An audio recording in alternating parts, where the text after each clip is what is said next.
Bonjour à tous, pour faire ce sac, j'ai utilisé un tissu en suédine d'ameublement. J'ai commencé par couper un rectangle de 90 sur 45 cm. Et pour les grandes anses, j'ai coupé deux rectangles de 90 sur 10 cm.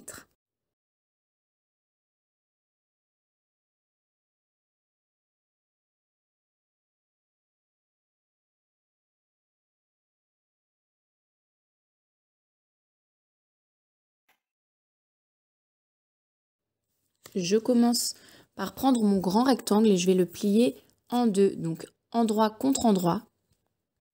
Et je vais venir épingler mes anses pour les placer. Donc j'ai mesuré 10 cm sur les côtés et j'ai placé donc ma anse à 10 cm et à 15 cm en mesurant à partir du bas, donc à partir du pli du sac. Donc j'ai épinglé mes anses en formant un rectangle, j'ai pas épinglé jusqu'en haut, j'ai épinglé seulement sur 14 cm. Je fais ça des deux côtés avec les deux anses et je vais venir coudre en faisant une couture au point droit.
Donc j'ai allongé le point droit au maximum pour que le tissu avance bien.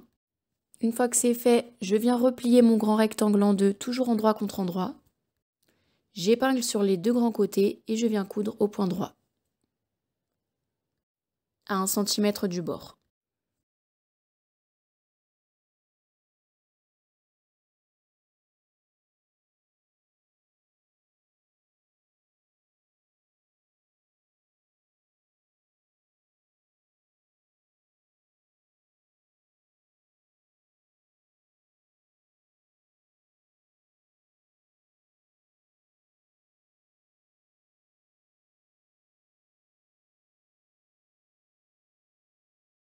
Une fois que j'ai fait mes deux coutures, je vais découper deux carrés dans les coins en bas du sac, donc au niveau du pli, là où le sac est plié. Donc je vais tracer deux carrés de 4 cm de côté et je vais les couper.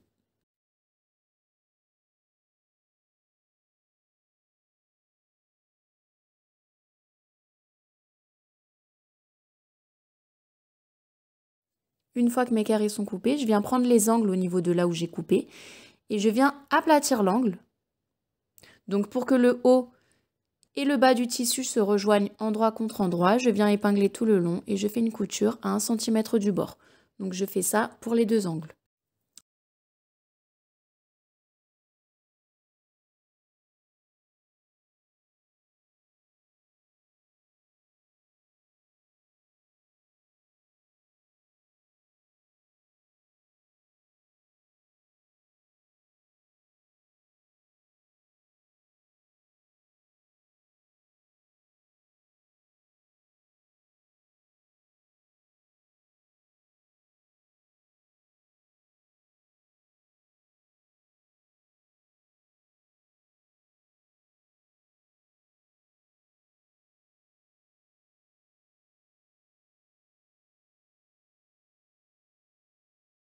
Ensuite, j'ai encore coupé deux rectangles pour mes petites anses. Donc j'ai coupé des rectangles de 25 cm de longueur sur 10,5 cm de largeur.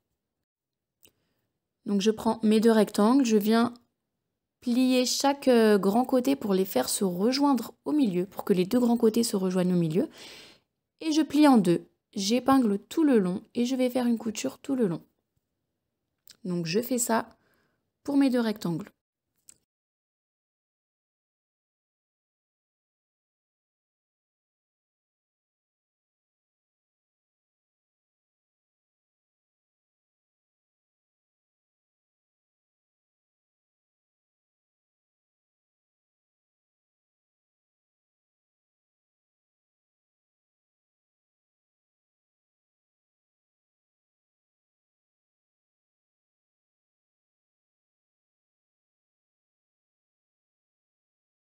Je vais placer mes anses donc sur le haut de mon sac.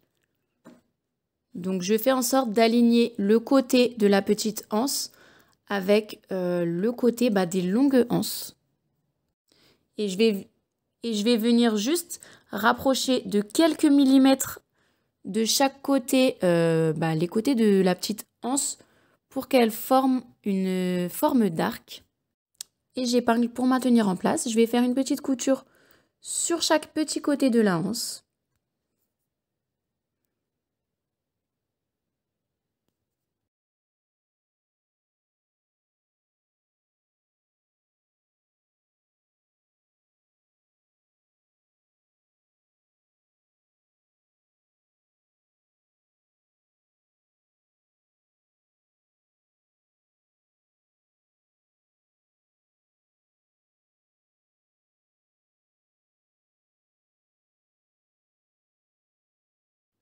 Et le sac est déjà fini. Donc ce que j'adore avec ce tissu, donc la sudine d'ameublement, c'est que c'est un tissu qui est suffisamment lourd et rigide, de sorte que je n'ai pas besoin ni de le thermocoller quand je fais des sacs avec, ni de surfiler les coutures, ni de mettre une doublure à l'intérieur. Et je trouve que les bords bruts font assez propre, ils ne s'effilochent pas du tout. Donc ce qui permet de faire des sacs vraiment rapides et super originaux, je trouve.